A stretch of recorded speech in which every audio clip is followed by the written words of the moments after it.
If you're looking for a vegetarian option for a snack, lunch, or maybe even a dinner side, I have the perfect solution for you here. These may look like cookies, but they're actually my chickpea fritters. Kind of like falafels, but much moister and easier to make.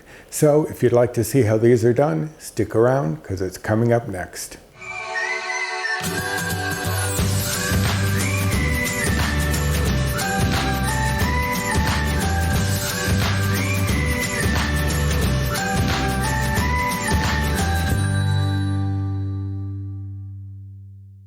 Hello and welcome to my kitchen. My name is Roy. I'm a home cook and amateur baker, and I'm here on this channel, as always, sharing recipes that have helped me to lose over 125 pounds, whether those recipes are mine or someone else's. Now today is one of mine, but it's a version of a commonly known Mediterranean, typically Greek dish. I am going to be making chickpea fritters. It's similar to a falafel, but falafels are from the Middle East, and falafels are made with dried but soaked chickpeas, whereas the fritters are made with cooked or canned. I did find a reference that they were created in Italy, which is possible. It's not that far from Greece. But typically they are known as a Greek dish. They're just slightly softer and a little more moist than a falafel, which tends to be a little drier. Plus, fritters are more like discs, flat discs, whereas falafels tend to be little fluffy balls that are a little drier than these will be. And you can serve these all kinds of ways, but I will go over that at the end. For now, let's go over the ingredients. I have here my cooking spray. Usually I would coat my sheet pan with cooking spray, but I'm using parchment today. But I still want the cooking spray because once I place them, I want to give them a little spritz on the top just so that they'll get a little more browning. Here I have two 15-ounce cans of chickpeas. Those have been drained and rinsed. If you can find it, you could use one of those 29-ounce cans, but I very seldom ever find the big cans. So two 15-ounce cans work perfectly. Here I have 1 cup of finely diced onion. That's about a medium onion. Or if you are using frozen, you want to let them thaw so that you can chop them up finely, because you don't want big chunks of onion in your fritters. Now, this is finely diced. That usually just means that you've diced them and then you just run over them a little bit with the knife to get them a little more fine. It's not as much as a mince, which is really, really fine, but anywhere between a dice and a mince should work fine. Here I have 1/4 cup of flour that is going to help our fritters to bind together. Here I have 3 tablespoons of grated Parmesan cheese, and that is going to give us a little bit of flavor, a little bit of salt. Here I have 1 tablespoon of dried parsley. You could use fresh. You would use 3 times as much. You would use 3 tablespoons.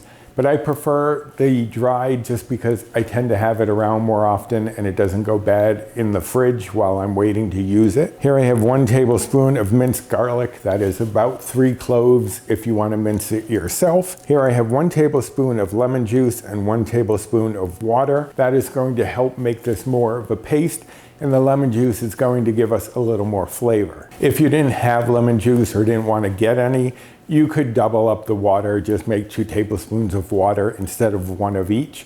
But I do like the flavor that the lemon juice gives this. And for spices, I have 1 teaspoon of cumin, 3/4 teaspoon coriander, 3/4 teaspoon paprika, 1 teaspoon salt, and 1/2 teaspoon black pepper.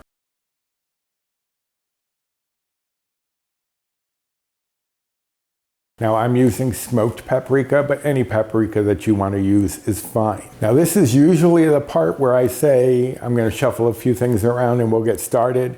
But this is so easy. I don't have to really shuffle much around except to move the chickpeas into the overhead camera range so that you can actually see what I'm doing as we get there. So there are my chickpeas. I have a masher.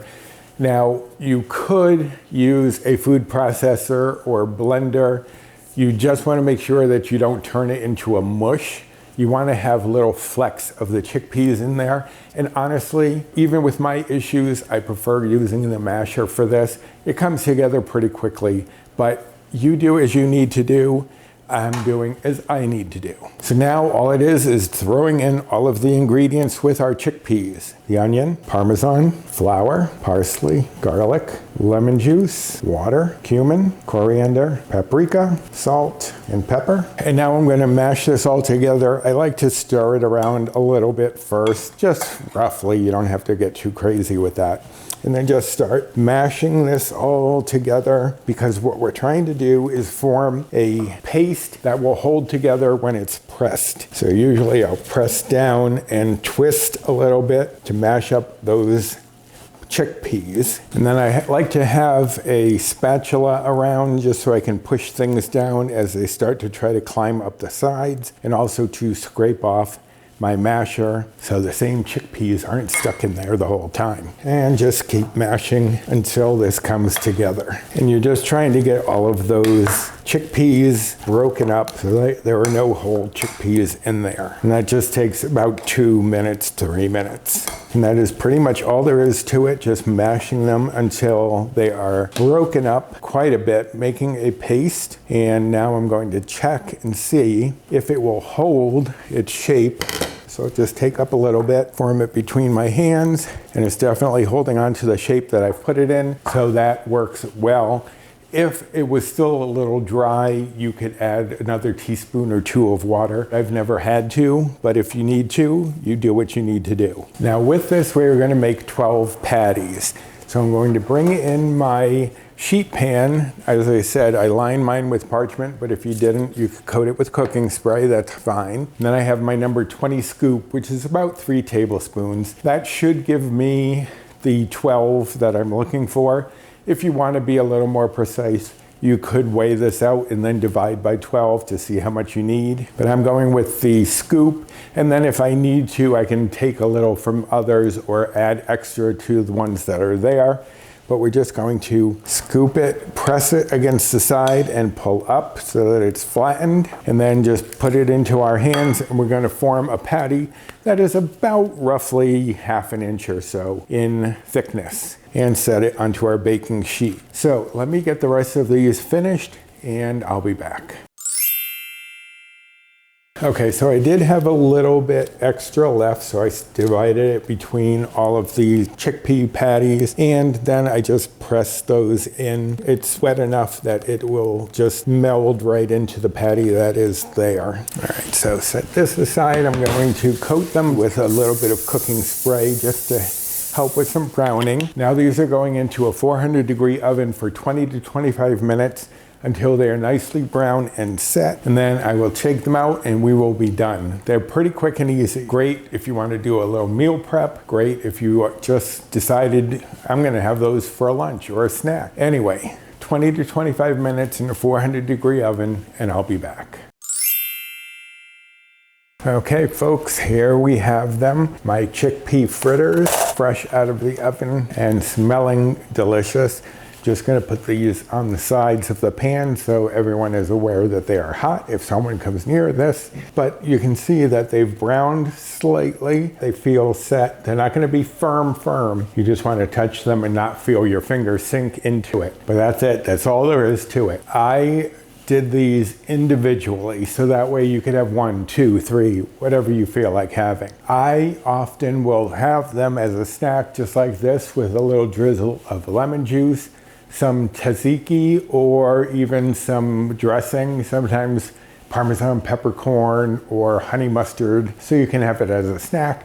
But you can also serve it kind of like a falafel in a pita with some lettuce and tomato, maybe some cucumber. You could even break it up onto a salad if you wanted. Now, if you do want to serve it with some tzatziki, which I enjoy especially in a pita, you can find the recipe for that on the blog, or it is also on page 50 of the cookbook if you already have the cookbook. But these are so good, very easy, very tasty. Now, this is written up as serving 12 just because I am giving the nutrition facts for each patty individually, but honestly, this would probably serve 4, at least for me. But for one of these, it's going to be 0 bites, 0 blue points. I'm on the Healthy Better Balance plan, equivalent to the old WW Blue plan, which is around where their current plan is. But once you go to 2 or 3, it does go up to 1 bite. So if I had 3 of these in a pita or on a salad, it would go up to 1 bite. Once you get to 4, it starts going into 2, but still not too bad. Now, if you're following calories, the calories for one of these is 101. And if you are following macros, the fat is 1.9 grams. Saturated fat is 0.3 grams. Protein is 5.1 grams. Carbs are 16.7 grams. Fiber is 4 grams. And sugars are 2.7 grams per chickpea fritter here. So if you're having 3 in a pita, that would be about 300 calories. I will sometimes do 4 depending on how hungry I am and what I'm having. 3 of these should easily fill a pita, or as I said, break it up over a salad in place of meat. Especially for those of you like my friend Judy who do meatless Mondays.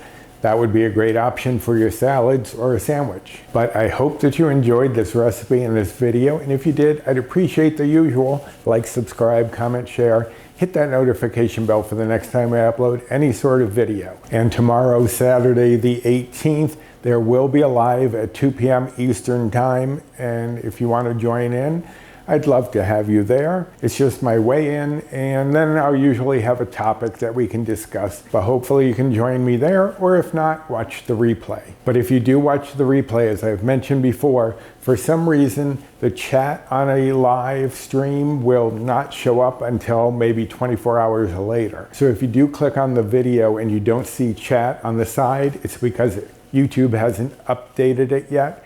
So just give it a little time if you want to see the chat and follow along with that. Now, the recipe for this will be, of course, on my blog. I will link directly to the recipe below. There's also a link to the blog itself if you're looking for any of my recipes, or if you want recipes that have been around for a while and I finally put into a cookbook like this one back here, I do have a link down there to the cookbook so that you can find that. Or if you're in another country, then just search recipes with Roy Cookbook. And while you're down there, if you'd like to support the channel, I do have my 2 stores, my Fourth Wall store where you can get this apron, and also my Zazzle store where they also have aprons, but they have other things like planners, calendars, things like that. So I'd appreciate it if you could support the channel in that way. Also down there is my Amazon storefront. If I've used anything on the channel that you're interested in, it may be there. And my social media is down there as well. My Instagram and a few Facebook groups that I'm part of. So check out that description box for all sorts of information. So now these are cool enough, I can put them on a cooling rack, or just maybe have a little nibble right now. I mean, 0 bites, why not? I hope you'll be giving these a try yourself very soon. And until next time, bye.